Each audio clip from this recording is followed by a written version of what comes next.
Vir die opstandingssondag, dag wat ons gedenk dat Jesus uit die dood opgestaan het en aan mense verskyn het, lees ons Lukas hoofstuk 24 vanaf vers 1. Die opskrif, Jesus het opgestaan. Die sondagmôre baie vroeg het die vrou na die graf toe gegaan met die reukolie wat hulle reggemaak het. Daar kry hulle die klip weggerol van die ingang van die graf af. En toe hulle ingaan, het hulle nie die liggaam van die Here Jesus gekry nie. Hulle het nie geweet wat om daarvan te dink nie. Met een staan daar by hulle 2 manne met blinkklere aan. Die vroue het groot geskrik en met hulle gesig na die grond toe gebuig. Toe sê die manne vir hulle: "Waarom soek julle die lewende by die dooies? Hy is nie hier nie. Hy is uit die dood opgewek. Onthou hoe hy met julle gepraat het toe hy nog in Galilea was en gesê het, die seun van die mens moet uitgelewer word in die hand van sondige mense, gekruisig word en op die 3de dag opstaan." Toe het hulle sy woorde onthou en van die graf af teruggegaan en al hierdie dinge vir die 11 en al die ander vertel. Die vroue was Maria Magdalena en Johanna en Maria, die ma van Jakobus. Ook die ander vroue saam met hulle het dieselfde dinge aan die apostels vertel. Maar vir hulle het hierdie verhaal na onsin gelyk en hulle het die vroue nie geglo nie. Petrus het egter opgespring en na die graf toe gehardloop. Toe hy daar vooroor buig, sien hy net die doeke. Vol verwondering oor wat hy gebeur het, is hy terug huis toe. Vers 13, die Emmausgangers. Op dieselfde dag was 2 van hulle op pad na 'n dorpie met die naam Emmaus, 12 kilometer van Jerusalem af. Hulle was in 'n gesprek met mekaar oor al hierdie dinge wat gebeur het. Terwyl hulle so gesels en gedagtes wissel, het Jesus self nader gekom en met hulle saamgeloop. Maar hulle oë is verhinder om hom te herken.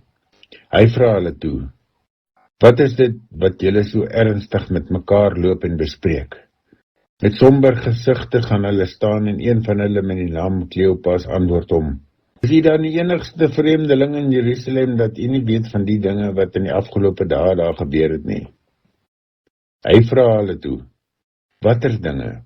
Hulle antwoord hom: "Die dinge in verband met Jesus van Nasaret, 'n profeet wat magtig was in die woord en daad voor God en voor die hele volk, en hoe ons priesterhoofde en die hele lede van die raad hom oorgelewer het om ter dood veroordeel te word en hom gekruisig het. Ons het so gehoop dat dit hy is wat Israel sou verlos. Maar boonop is dit vandag al die 3de dag vandat die dinge gebeur het. En nou het 'n paar vroue uit ons eie kring ook ons nog ontstel. Hulle was vanmôre vroeg by die graf en kon nie sy liggaam kry nie. Hulle het hom vertel dat hulle 'n verskyning gesien het van engele wat gesê het dat hy lewe. Sommige van ons het ook na die graf toe gegaan en dit net so gekry soos die vrou gesê het, maar hom het hulle nie gesien nie. Toe sê hy vir hulle: "Wat 'n gebrek aan begrip en wat 'n traagheid van gees. Glo julle dat al hierdie dinge wat die profete gesê het nie? Moes die Christus nie vir hierdie dinge ly om in sy heerlikheid in te gaan nie?" Daarna het hy by Moses en al die profete begin en al die skrifuitsprake wat op hom betrekking het vir hulle uitgelê. Hulle by die dorpie aankom waar hulle op pad was, het hy hulle gemaak of hy wou verder gaan. Hulle het hom egter by hom aangedring en gesê: "Bly by ons, want dit is amper aand en die dag is al verby." Toe het hy ingegaan om by hulle oor te bly. Terwyl hy saam met hulle aan tafel was, neem hy die brood, vra die seën, breek dit en gee vir hulle. Toe gaan hulle oë oop en hulle het hom herken, maar hy het uit hulle gesig verdwyn. Hulle sê toe vir mekaar: "Het ons hart nie warm geword toe hy op die pad met ons gepraat het, toe ons die skrif uitgelê het nie?" Hulle het dadelik opgestaan en na Jerusalem toe teruggegaan. Daar kry hulle die 11 en die ander mense bymekaar en die sê: "Die Here het regtig opgestaan en hy het aan Simon verskyn." Toe vertel hulle wat op die pad gebeur het en hoe hy aan hulle bekend geword het toe hy die brood gebreek het. Lukas hoofstuk 24, die gedeelte tot by vers 35. Ja, die aangrypende, die wonderlike, na Paasondag, Goeie Vrydag, wat ons herdenk dat die Christus vir ons gesterf het aan die kruis, weet ons nou op Paasondag dat hy opgestaan het, dat hy lewe, en dat telkens mense kom en bevestig aan mekaar, hulle het hom gesien, hulle weet hy leef. So hoef ons sonder twyfel te wees dat Jesus die Christus opgestaan het. Hy wat onregverdig veroordeel is, het na 3 dae opgestaan, die dood oorwin, en vir ons kom bewys dat hy magtig is, dat hy die koning is oor lewe en dood.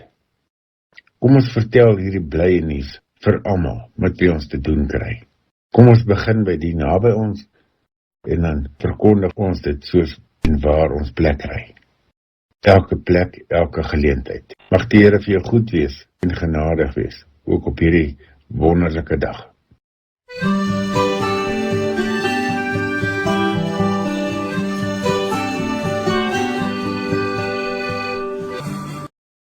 Johannes hoofstuk 20 vanaf vers 1. Die leë graf. Die Sondagmôre vroeg, toe dit nog donker was, kom Maria Magdalena by die graf en sien dat die klip van die graf al weggerol is. Sy hardloop toe en gaan na Simon Petrus en na die ander disipel toe vir wie Jesus baie lief was, en sê vir hulle het die Here uit die graf weggevat en ons weet nie waar hulle hom nou begrawe het nie. Petrus en die ander disipel het toe uitgekom en na die graf toe gegaan. Die twee het saam begin hardloop, maar die ander disipel het vinniger as Petrus gehardloop en eerste by die graf gekom. Toe hy vooroor buig, sien hy die doeke lê, maar hy het nie ingegaan nie. Nou het Simon Petrus ook daar aangekom en hy het by die graf ingegaan. Hy sien toe die doeke daar lê, ook die doek wat om Jesus se kop was. Die doek het nie by die ander doeke gelê nie, maar was eenkant afsonderlik opgerol. Daarna die ander disipel wat eers by die graf gekom het, ook ingegaan en hy het dit ook gesien en geglo. Hulle het nog nie die skrif verstaan dat Jesus uit die dood moet opstaan nie. Daarna het die disipels weer huis toe gegaan. Vers 11. Jesus verskyn aan Maria Magdalena. Maar Maria het buite by die graf bly staan en huil.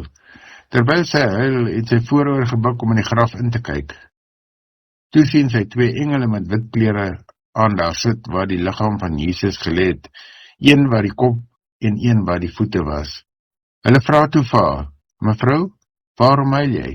Sy antwoord hulle, omdat hulle my Here weggevat het en ek weet nie waar hulle hom nou begrawe het nie.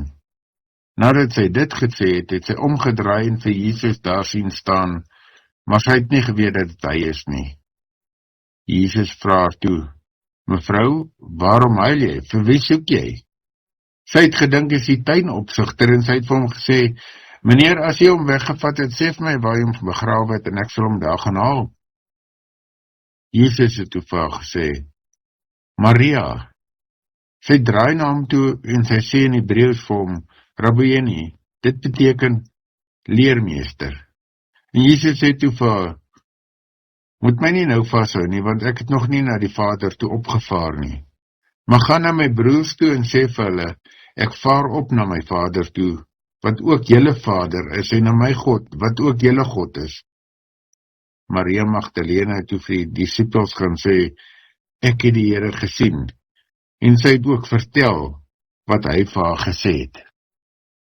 Hierdie gedeelte Johannes hoofstuk 20 vanaf vers 1 tot by vers 18. Eerste opskrif is die leë graf. Opstandingssondag is vir ons 'n besondere dag, want dan besef ons dat die dood oorwin is deur Jesus. Dit wat deur eeue lank geprofeteer is, gesê dat na 3 dae sal hy opstaan uit die dood. Dit wat Jesus self gesê het, na 3 dae. Ewe skielik het die disipels en ander begin verstaan, met die tyd, stuk, tot die konklusie gekom, dit wat voorspel is, het nou waarheid geword.